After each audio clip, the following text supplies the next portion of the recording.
పడతారు. జరగలేదు దానికి సాంశివరావు అంతా మనకి మన నిబంధనలో ఇన్ని రోజులు జరపాలని ఉంది. దాన్ని కాదని మొత్తాన్ని కలిపి 10 రోజుల్లో జరిపేద్దామంటే అది క్వాలిటేటివ్ డిస్కషన్గా ఉండదు. సరే పోనీ సాంప్రదాయం, అది క్వాలిటేటివ్ డిస్కషన్ అవ్వదు. అందువలన క్వాలిటేటివ్ డిస్కషన్ జరగాలంటే పాత సాంప్రదాయాలకు అనుగుణంగా జరపవలసిన అవసరం ఉంది. అలాగే చర్చలు కూడా ఇదే పద్ధతిలో జరపాలని నేను కోరుతా ఉన్నాను. ముఖ్యంగా ఈ బడ్జెట్ లేకపోతే ఇటువంటి అంశాలపైన అంతా గెలిటన్ అనేది మనకి అదొక సాంప్రదాయం అయిపోయింది. ఒక్క రోజులోనే మీరు చెప్పారు మా మిత్రులు ప్రశాంత్ గారు, నాకు తెలిసి గత సమావేశంలో టోటల్ బడ్జెట్ పద్దులు అంతా ఒక్క రోజులోనే పూర్తయిపోయినాయి.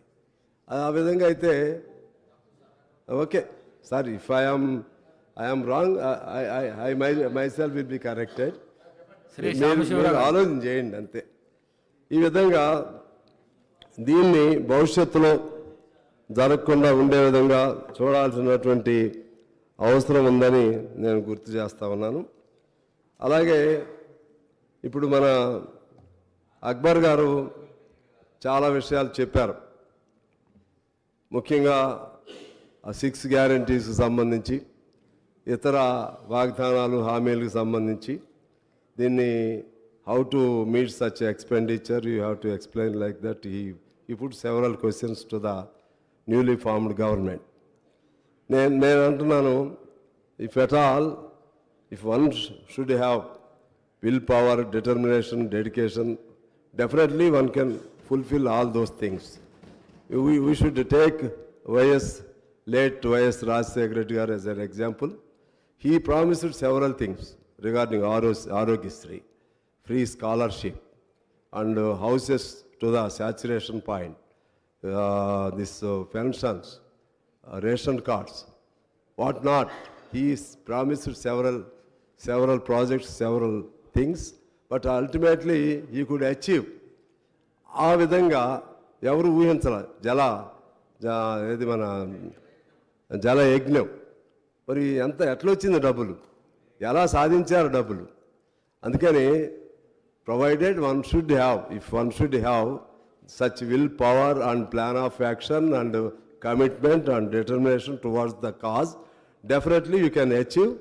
I hope that you will achieve whatever promises you made in the poll manifesto or something like that.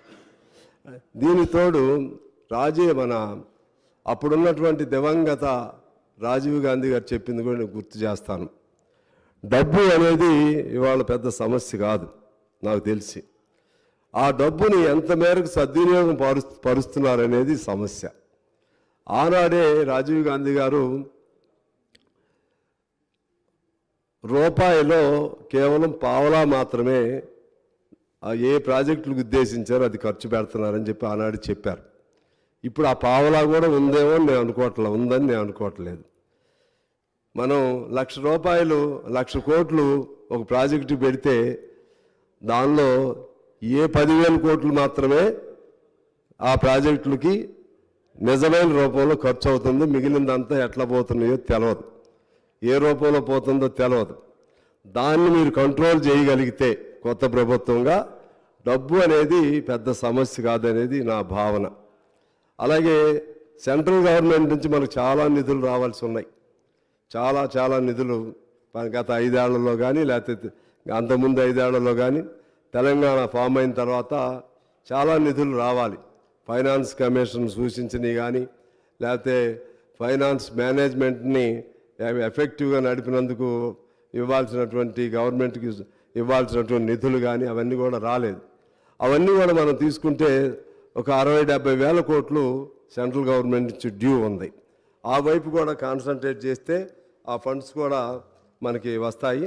అలా మనం అన్ని రకాలుగా ప్లాన్ చేసుకుని సెంట్రల్ గవర్నమెంట్ ప్లాన్ కూడా తీసుకుంటే ఖచ్చితంగా వస్తుందని, ఆ పథకాలు అమలు చేయొచ్చని నేను భావిస్తూ ఉన్నాను. తర్వాత ముఖ్యంగా there is a saying that well began is half done. I think he started on positive foot, our Chief Minister and government. Within the swearing in ceremony, within the 24 hours of swearing in ceremony, he signed 2 files. ఒకటి ఆరోగ్యశ్రీ, ఇంకోటి మహాలక్ష్మి. దానిలో సరే ఇంకా కొన్ని ఉండొచ్చు. తర్వాత ఇంకోటి కూడా వాళ్ళు ఒక ప్రకటన కూడా చేశారు, ఫైల్పై సంతకం కూడా as per my knowledge is concern. 6 హామీలకు కూడా చట్టబద్ధత తీసుకురావడానికి ఒక ఫైల్ పై కూడా సంతకం చేశారు. ఇంకా 100 రోజులు టైం ఉంది దానికి. ఈ లోపు I think again you will call assembly meeting and in that meeting what ever plan you have in mind just you will put forth for voting. I hope that within the coming 100 days ఆ 6 guarantees కూడా లీగలైజ్డ్గా చట్టబద్ధత వస్తుందని చెప్పి నేను భావిస్తున్నాను. ఆ విధంగా కూడా చేయాలని నేను కోరుతా ఉన్నాను. అలాగే ఇప్పుడు ఈ కొత్త ప్రభుత్వం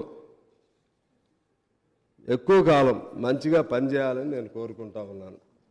ఏ ప్రభుత్వాన్ని కోరుకుంటాం.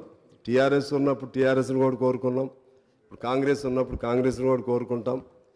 ప్రభుత్వం అనేది it is a continuous process, continuous governance.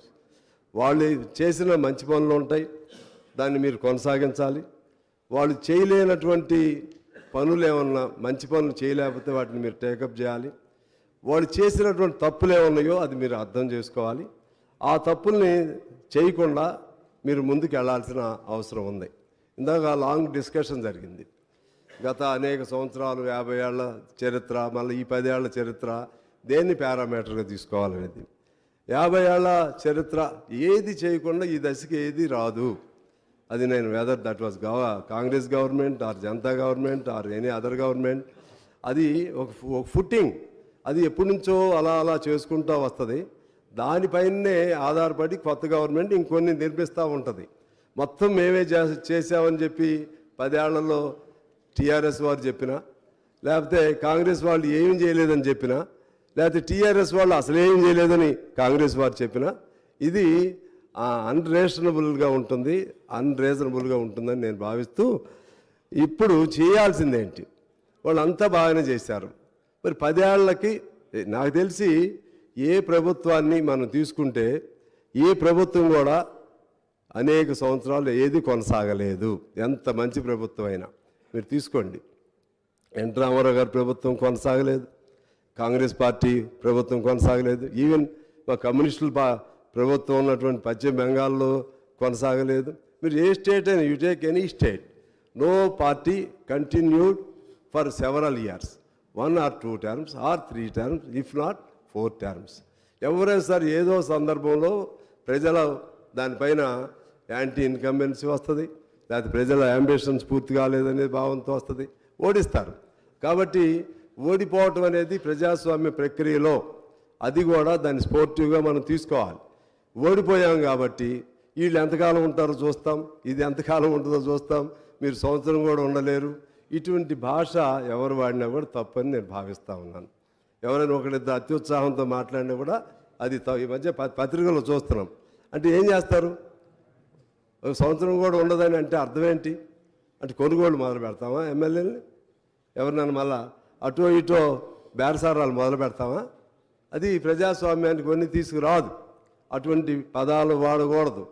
ఎందువల్లంటే మహామౌలికే ఓటమి తప్పలేదు.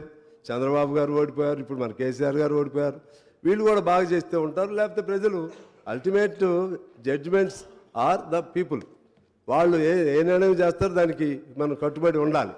కానీ మన తెలంగాణ సంస్కృతిని, తెలంగాణలో ఉన్నటువంటి మన ప్రజలలో ఉన్నటువంటి నీతి నిజాయితీల్ని పక్కదారి పట్టించే విధంగా గత 10 ఏళ్లలో అనేక కొనుగోళ్ళు, అమ్మకాలు విపరీత స్థాయిలో జరిగాయి.